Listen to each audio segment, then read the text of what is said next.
Olá, pessoal! Sejam todos bem-vindos à nossa terceira aula da nossa sequência didática.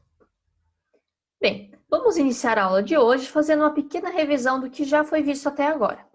Na nossa primeira aula, nós inicialmente confeccionamos o barquinho, aquele que eu tinha proposto para vocês e eu até mesmo fiz na minha casa e fiz alguns testes. Eu pedi que vocês também montassem ele em equipes, um barquinho que fosse capaz de transportar um sanduíche para aquela minha empresa que eu criei de delivery de comidas. Logo depois, nessa aula, nós estudamos um pouco sobre como funciona o movimento desse barquinho, segundo a terceira lei de Newton, que é aquela lei da ação e reação. Ou seja, a gente viu que o barquinho apenas se movimentava para frente porque ele tinha uma força de reação da água que empurrava ele para frente. Porém, esse barquinho tinha alguns problemas, como a carga dele ser muito baixa, ou seja, ele não pode colocar muito peso sobre ele, a velocidade dele era muito lenta, ele sofria influência do vento, mudanças na direção e também tem baixa autonomia. E por fim, nós vimos um pouco sobre a termoquímica da combustão da parafina e algumas mudanças de estado físico. Porém, nessa aula nós vamos ver um pouco melhor sobre essa questão da baixa autonomia desse barco. Aí eu pergunto para vocês, será que esse barco é capaz de se deslocar grandes distâncias? Bem, para resolver isso, para descobrir essa resposta, eu fiz alguns testes com o meu barco e a gente vai realizar alguns cálculos aqui agora nessa aula. Bem, nos meus testes, esse barco ele ficou em movimento aproximadamente uns 20 segundos. Ele percorreu nesse tempo uma distância de 3 metros e a massa de parafina que foi consumida nesse momento foi de cerca de 5 gramas. Eu só quero destacar para vocês que esses números são aproximados, ou seja, eu não tinha como medir todos esses valores ali na hora naqueles testes. Por exemplo, a questão da massa da parafina ficou um pouco difícil de medir, porque várias vezes a parafina, né, a vela acendia e apagava, daí acabou ficando um pouco complicado para quantificar o quanto que foi consumido naquele momento. Mas nós vamos trabalhar nessa aula com esses números estimados, que já dá para a gente ter uma noção do qual é o desempenho desse barco ou não. E aí eu pergunto para vocês, né? Qual será a velocidade desse barco? Será que tem como a gente estimar isso? Bem, tem sim. Tem uma formulazinha da física que diz que a velocidade é igual à distância dividida por um tempo, ou seja, V igual a D sobre T. E a gente tem esses dados. Aqui no slide a gente consegue ver que eu tenho tanto a distância como o tempo em que esse barco ficou em movimento. Então, juntando esses dados na fórmula, a gente tem que V é igual a 3 metros, que foi a distância percorrida, dividido por 20 segundos. Ou seja, realizando essa conta, a gente tem que a velocidade do barco é de 0,15 metros por segundo. Só que não sei vocês, mas para mim a velocidade em metros por segundo é um pouco difícil assim da gente ter noção, né? É muito ou é pouco. Então eu escolhi transformar isso para quilômetros por hora, ou seja, mudar a unidade de medida. E para fazer isso, basta multiplicar aquela velocidade em metros por segundo por 3,6. Assim, a gente chega no resultado que a velocidade do nosso barco é de 0,54 km por hora. Então, pensem agora comigo.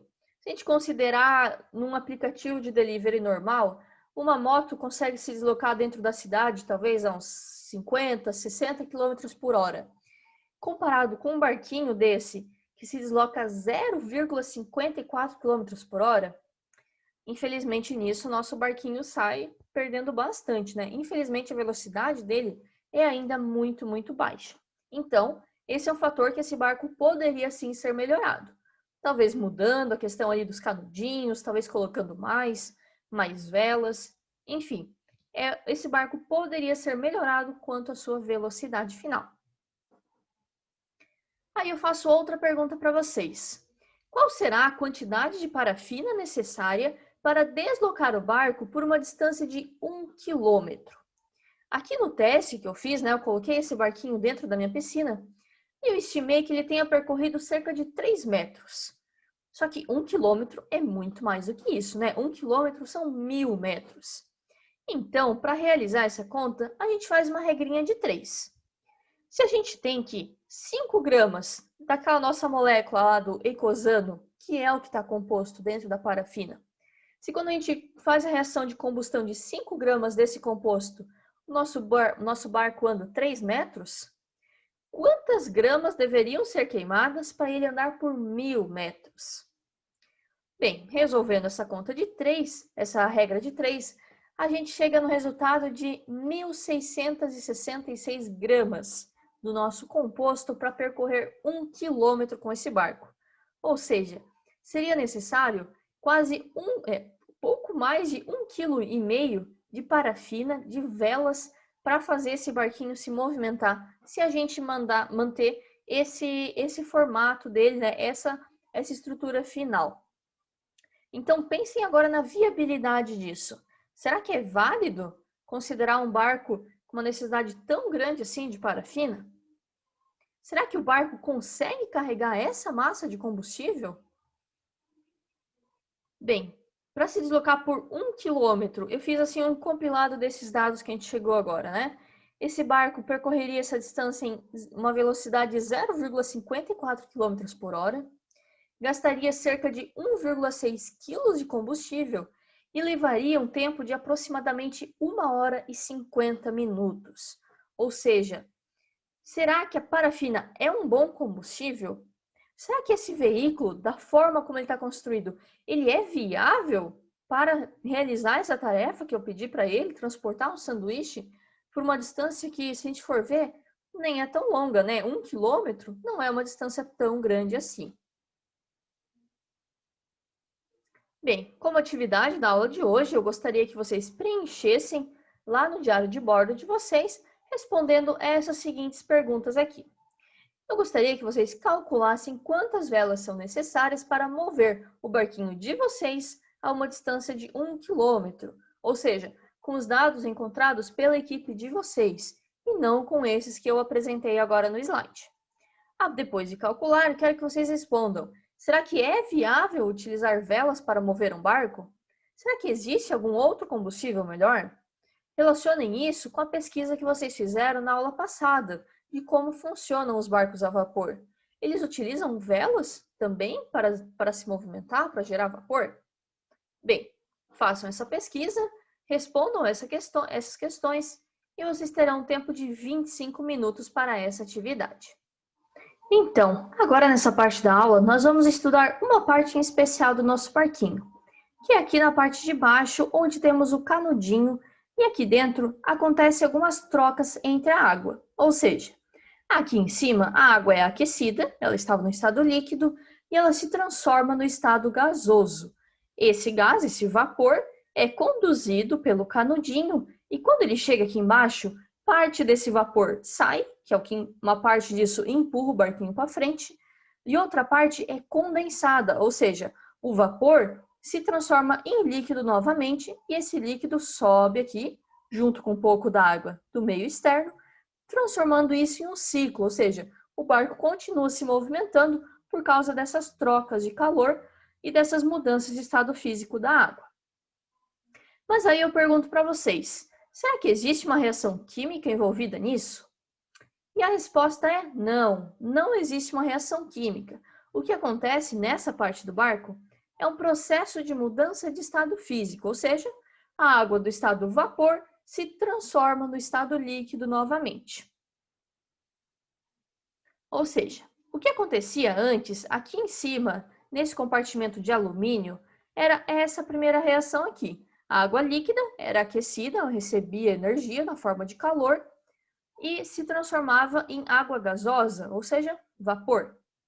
Já quando esse vapor é eliminado, ele é resfriado, ele diminui a sua temperatura e o que representa isso é essa reação aqui do lado, em que o vapor se transforma novamente em água líquida. E a gente consegue ver essa representação nessas duas imagens.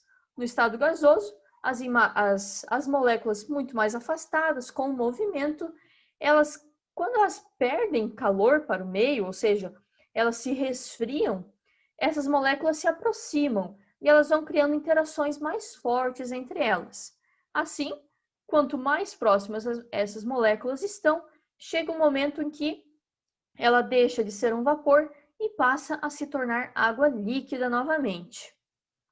Ou seja, a água externa, que é aquela água, no meu caso ali, era uma água de piscina, onde eu fiz o teste, ela resfria o vapor, condensando-o. Ou seja, o nome dessa reação aqui é reação de condensação. Reação não, desculpa, processo. É um processo de mudança de estado físico chamado de condensação.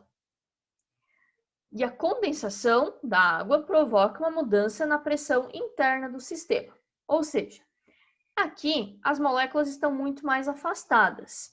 E quando elas estão saindo aqui e elas são resfriadas, elas se aproximam, essas moléculas, e isso provoca uma mudança na pressão aqui dentro desse canudinho. E cria como se fosse um pequeno vácuo ali dentro. Ou seja, essas moléculas de água já na forma líquida são como se fossem sugadas aqui para dentro de novo. E isso puxa também um pouco da água externa, e é por isso que o barco funciona. Essa questão da mudança da pressão interna é muito importante para que o barco funcione. Porém, a gente não tem só esses dois estados físicos, gasoso e líquido. Nós temos também o estado sólido. No caso, o estado sólido não foi muito destacado nessa aula, porque ele não entra no caso do nosso barquinho, né? Em nenhum momento a gente usa água sólida, ou seja, não usa gelo para fazer funcionar o nosso barquinho. Porém, esse é também um dos estados físicos da água. Isso aqui vocês já devem ter visto, mas nós vamos poder olhar agora com um olhar um pouquinho diferente sobre esses estados físicos da matéria. Eu quero dizer para vocês que alguns desses processos de mudança de estado físico absorvem energia para acontecer e outros deles liberam energia. Vamos por partes nisso então. Olhando agora para os processos endotérmicos, do sólido para o líquido. No estado sólido, as moléculas estão muito próximas uma das outras, com pouco movimento entre elas. Quando ela passa pelo processo de derretimento, essas moléculas são afastadas. E para isso acontecer, isso só acontece se for colocado energia naquele sistema, ou seja, se de alguma forma aquela pedrinha de gelo receber energia. Um exemplo disso. Se nós pegarmos uma pedrinha de gelo na mão e deixar ela ali por alguns minutinhos. Bem, o que vai acontecer? Essa pedra de gelo vai derreter, não é verdade? Ou seja, ela vai sair do estado sólido e vai ir para o estado líquido. Isso acontece porque a nossa mão tem uma temperatura de cerca de 36, 37 graus Celsius. Ou seja, uma temperatura muito maior que a temperatura do gelo. Então, a nossa mão consegue transferir calor para o gelo, e o calor é uma forma de energia. Assim, as moléculas do gelo vão começar a se agitar um pouco mais, lembrando lá do simulador da aula passada, né? Uma temperatura baixa, as moléculas estão pouco agitadas, com pouco movimento. E eu vou colocando calor nela, elas vão se agitando cada vez mais. Então, esse calor da mão, que é transferido para o gelo, é o suficiente para provocar essa mudança de estado físico. Ou seja, esse processo só acontece através da absorção de calor pela água. Outro processo que é também endotérmico é a passagem do líquido para o gasoso, ou seja, é o processo de evaporação. Aqui no líquido, as moléculas têm mais ou menos algum movimento, né? Só que quando é colocado energia sobre ela, elas se afastam muito mais e se tornam vapor. Isso aqui é o que acontece no nosso barco quando a vela aquece a água que está dentro do compartimento de alumínio. Ou seja, aquele calor que a vela, ou melhor, a temperatura alta que a vela acaba gerando, transfere calor para a água líquida. Essa temperatura, um pouco mais elevada, esse calor é o suficiente para afastar essas moléculas. Elas se afastando, mudam de estado físico para o gasoso. E agora existe também o contrário, aqueles processos que liberam energia e que são considerados os processos exotérmicos. Ou seja, A passagem do estado gasoso para o líquido libera energia. O gasoso é esse, para o líquido é um exemplo, por exemplo, quando a gente pega um copo de vidro e coloca sobre ele, coloca dentro dele água gelada. Se você pegar esse copo e deixar alguns minutos sobre a mesa, assim, num lugar um pouco mais quente, você vai perceber que aquele copo vai começar a criar algumas gotinhas de água por fora dele. Ou seja, será que aquela água é água que estava dentro do copo e acabou saindo? Ou de onde veio essa água? Na verdade, isso é água que está no ar, ou seja, naquele ar que a gente respira, tem um pouco de vapor de água, sempre aquela umidade. Essa água, quando ela entra em contato com algo mais frio, ela transfere calor, porque o vapor está a uma temperatura mais alta, ele transfere calor para o vidro, que está a uma temperatura mais baixa, e assim ele se condensa, ou seja, as moléculas do vapor se aproximam e elas acabam mudando de estado físico para o estado líquido, liberando assim energia nesse processo. A mesma coisa, não vou entrar em detalhes, né? Mas quando a água líquida se transforma em gelo, ou seja, do estado líquido para o sólido. Essas são as mudanças de estado físico que acontecem na água. Nessa parte da aula, agora, vamos mudar um pouquinho o foco do que a gente estava olhando, né? Eu vou fazer isso perguntando para vocês se vocês sabem como que os barcos flutuam sobre a água. Imaginem, né? Aqueles barcos tão grandes, tão pesados, que percorrem quilômetros e quilômetros no mar, carregando containers extremamente pesados. Como que isso consegue flutuar em cima da água? Bem, para entender isso, eu vou propor para vocês a realização de um experimento. Isso mesmo. Eu não vou fazer aqui na aula, mas se vocês puderem fazer na casa de vocês, seria bem interessante. Para esse experimento, vocês precisam de materiais bem básicos. O primeiro deles é um ovo. Esse ovo, eu gostaria que vocês quebrassem apenas a parte superior dele, tirem apenas um pedacinho da casca, tirem o conteúdo interno dele e fiquem apenas ali com a casca. Depois, peguem um copo d'água e coloquem essa casca de ovo dentro dela.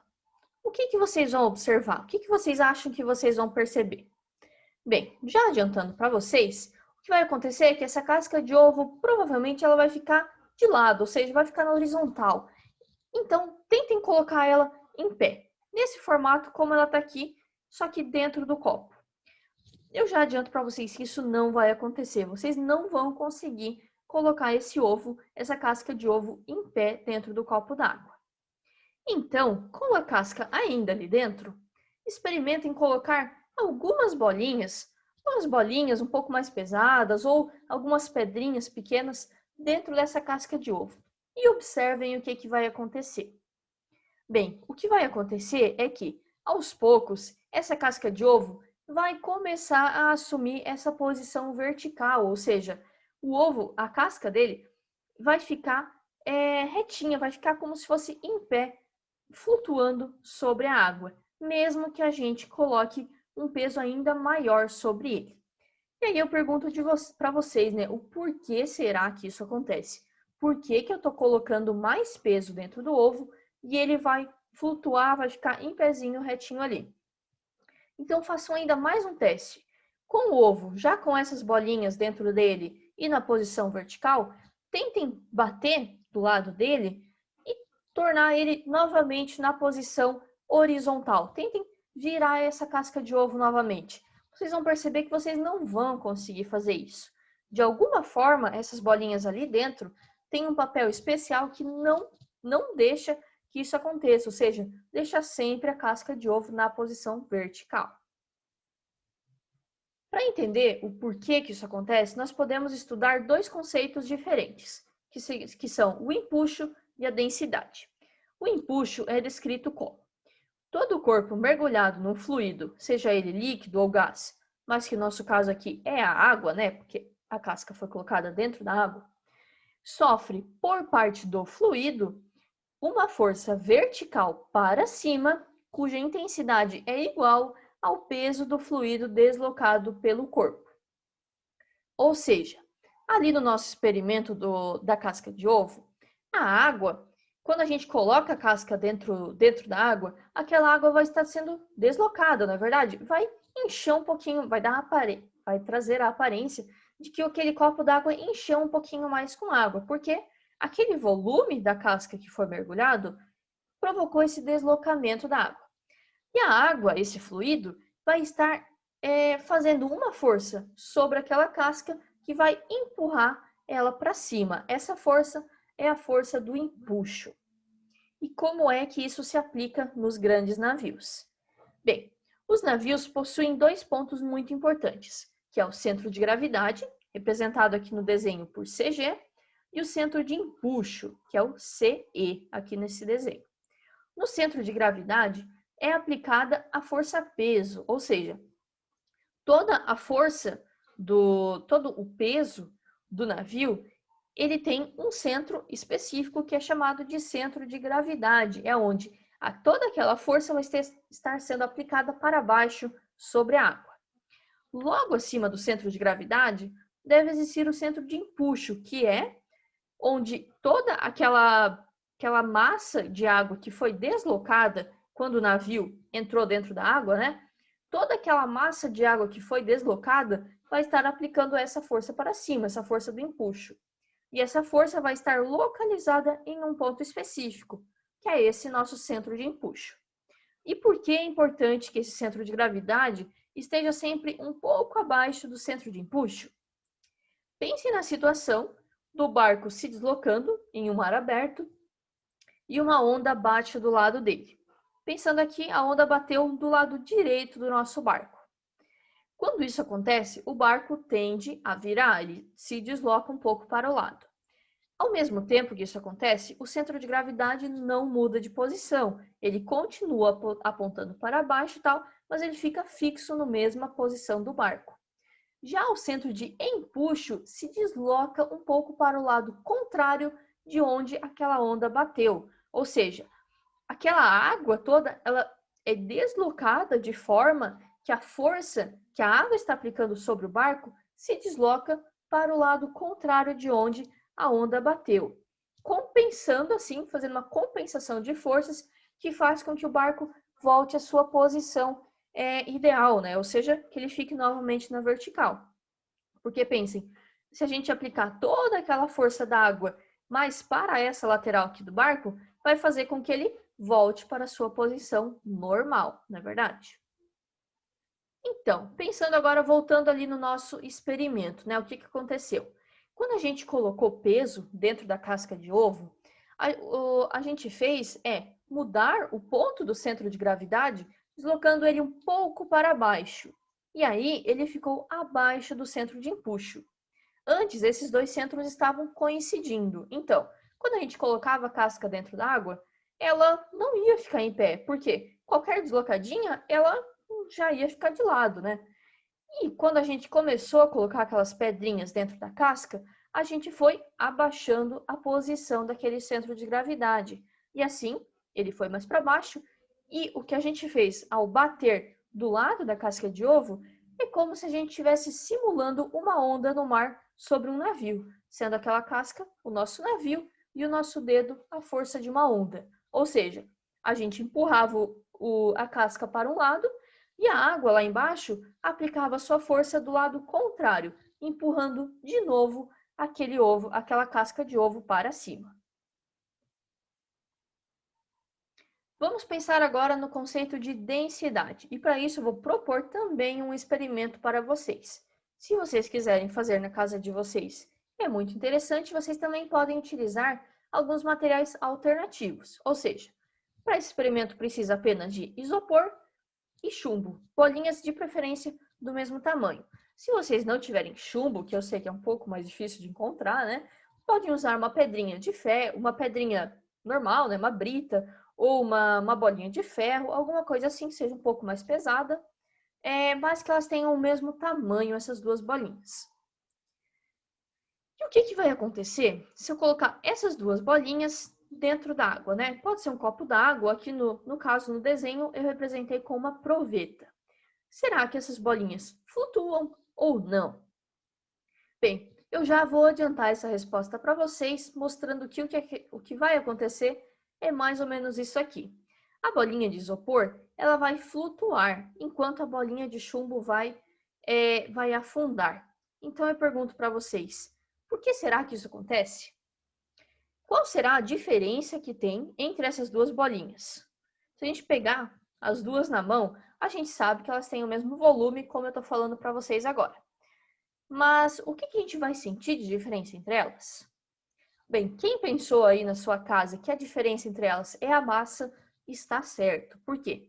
A bolinha de chumbo é muito mais pesada do que uma bolinha de isopor, certo? E aí a gente consegue introduzir algo chamado que é o conceito de densidade. E a densidade é uma relação que existe entre a massa e o volume de um objeto. No caso aqui, os dois têm o mesmo volume, porém, o chumbo, a bolinha de chumbo, é muito mais pesada, ela tem uma massa muito maior. Ou seja, a gente pode dizer assim, que a bolinha de chumbo é mais densa do que a bola de isopor. Ou seja, né, é isso que eu falei, está sendo mostrado agora no slide, elas têm o mesmo volume, porém o chumbo é mais pesado. E o que isso tem a ver com o empuxo agora, nesse experimento, né? Qual é a relação? Eu já falei para vocês que o empuxo é a força que a água exerce sobre as bolinhas. Antes era sobre o navio, agora é sobre as bolinhas. Então, imaginem a seguinte situação, ou se possível, façam aí na sua casa. Com essas duas bolinhas de mesmo tamanho. Se eu mergulhar elas na água, elas vão deslocar a mesma quantidade de líquido. Por quê? Porque elas têm o mesmo volume. Então, pensem assim. O empuxo está relacionado à quantidade de água que é deslocada por um objeto. Se os dois estão deslocando a mesma quantidade de água, é certo pensar que elas vão sofrer uma mesma força de empuxo, não é verdade? Então, por que uma vai afundar e a outra não? Aí está a diferença da massa desses dois objetos. O chumbo é muito mais pesado, então ele vai ter sim essa força de empuxo empurrando ele para cima. Porém, a sua força-peso é muito maior do que essa força de empuxo. Então, a força-peso que empurra para baixo vai ser maior do que a força de empuxo que empurra para cima. Por isso, a força-peso é predominante e essa bolinha vai afundar. Enquanto isso, essa mesma força de empuxo vai agir sobre a bolinha de isopor. Porém, a força-peso do isopor é muito menor do que a força de empuxo, e isso faz com que o empuxo empurre essa bolinha para cima, fazendo ela flutuar. Esse é o motivo para que os objetos flutuem ou não dentro de um fluido. Sendo assim, a gente consegue afirmar que a densidade do isopor vai ser menor do que a densidade da água, que é menor do que a densidade do chumbo. Isso muito relacionado aos seus volumes e às suas massas de cada um desses objetos. E agora, né, vamos finalizar pensando por que então que os barcos flutuam. E eu trouxe um exemplo para vocês pensarem. Imaginem que a gente pegue um navio, como esse aqui da imagem, um navio extremamente grande, pesado, e comprima ele no menor volume possível. Pegar toda essa massa, todo esse peso extremamente grande e comprima ele como se fosse uma bola de ferro. Beleza, essa bola ainda seria muito grande, extremamente pesada, mas ela teria um volume muito menor do que o barco nesse formato. Na verdade, a gente imaginar, não vai ter todos aqueles espaços vazios, nem nada disso. A gente vai comprimir ao máximo. O que vai acontecer se eu colocar essa bola de ferro dentro d'água? O que vai acontecer é que, como eu diminui o volume, esse navio iria afundar. Ou seja, claro, não seria mais um navio, né? Porque ele perdeu completamente seu formato, a sua função. Ele se tornou apenas uma bola de ferro gigante e pesada. Mas o que aconteceria é que ele iria afundar. Por quê? Eu diminuí o seu volume. Dessa forma, quando a gente coloca dentro d'água, esse volume coincide também com o volume de água deslocado. Ou seja, a força de empuxo que a água vai estar fazendo sobre essa bola vai ser menor do que se ela seria aplicada sobre um navio muito mais extenso, com um volume muito maior. E é por esse motivo que os navios não afundam. Por quê? A sua área, o seu volume é muito maior e ele desloca uma quantidade de água muito grande. Se a gente pensar todos aqueles centenas de metros cúbicos de água que são deslocados, eles estão tudo isso está exercendo uma força para cima, para empurrar o barco para cima. E é por isso que o barco, que um navio flutua sobre a água, mesmo sendo extremamente pesado. E bem, pessoal, é com esse estudo sobre densidade e o empuxo que a gente encerra a nossa terceira aula. Eu espero que vocês tenham gostado e eu aguardo vocês na nossa quarta aula dessa sequência didática. Tchau, tchau, pessoal!